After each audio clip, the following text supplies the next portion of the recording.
Hello সবাইকে, চলেন আমি আজকে কি রান্না করলাম সেটাই আপনাদের সাথে শেয়ার করি। আপনারা হয়তো বা এটার নাম অনেকে জানেন, আমি অবশ্য এটার নাম ঠিকভাবে জানি না, তবে যে মামা বিক্রি করলেন তিনি আমাকে বললেন এটা হচ্ছে ধুন্দল।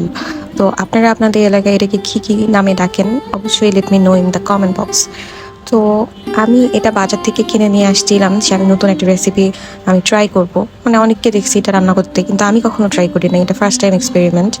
তো আমি আসলে মাছ ভেজে তার সাথে এই তরকারিটা রান্না করতে চাচ্ছিলাম। সবকিছু আমি যেভাবে সবাই করে ঠিক সেভাবে আমিও সবকিছু রেডি করে নিচ্ছিলাম।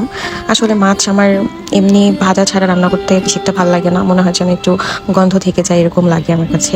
তো আমি কি করি, আমি যে কোনো সবজি রান্না করার আগে মাছটা ভেজে নিই। যখন মাছটা রান্না করছিলাম তখন আমার কিছু পুরনো স্মৃতি মনে পড়ছিল, যেমন আমি যখন নানু বাসায় যাইতাম দেখা যাইতো যে বৃষ্টি খুব হইতো এই টাইমগুলোতে।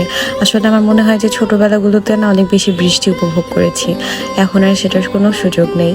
এখন দেখা যায় ঢাকা শহরে বৃষ্টি মনে হয় 5 মিনিটও স্টে করে না।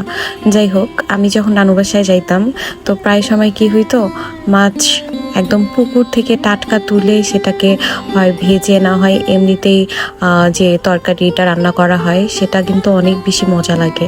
আমার কাছে তো ওটা বেস্ট লাগতো। একবার তো এমন হয়েছিল যে বৃষ্টি পড়ছিল, তার সাথে মাছও আঙিনাতে এসে এসে একদম পড়ছিল, আমি সেটাও স্বচক্ষে দেখেছি যে আকাশ থেকে মাছও পড়ে। এটা হয়তো বা অনেকে বিশ্বাস করে না, বাট ইটস ট্রু। দেন নদীর পাড়ে বসে বড়শিতে মাছ ধরা, কিংবা যে ওই যে জাল থাকে না, জালে করে মাছ ধরা। যাই হোক, এখানে আমি তরকারিটা কষিয়ে নেওয়ার জন্য প্রথমেই আমি সবকিছু রেডি করে নিচ্ছিলাম। তরকারিটা কষানোর জন্য যা যা লাগে সবকিছু দিয়ে দিয়েছি অলরেডি। তো এই যে তরকারিও দিয়ে দিয়েছি অলরেডি, আপনি এটাকে একটু কষিয়ে নিব। মাছে ভাতে আসলে বাঙালি, মাছ ছাড়া আসলে বাঙালির কথা চিন্তা করাও মানে কল্পনাতীত, কল্পনা করাই যায় না। মাছে ভাতে আসলে একটা আলাদা রকমের টেস্ট। আমি কিন্তু মাছ খেতে বরাবরই পছন্দ করি। অবশ্য যেহেতু এটা আমার গত দিনের ভিডিও, তো রান্নাটা শেষ পর্যন্ত আমার কাছে টেস্টি মনে হয়েছে, ভালোই লাগছে। আপনারাও ট্রাই করতে পারেন যারা যারা এখনো ট্রাই করেন নাই ধুন্দল দিয়ে।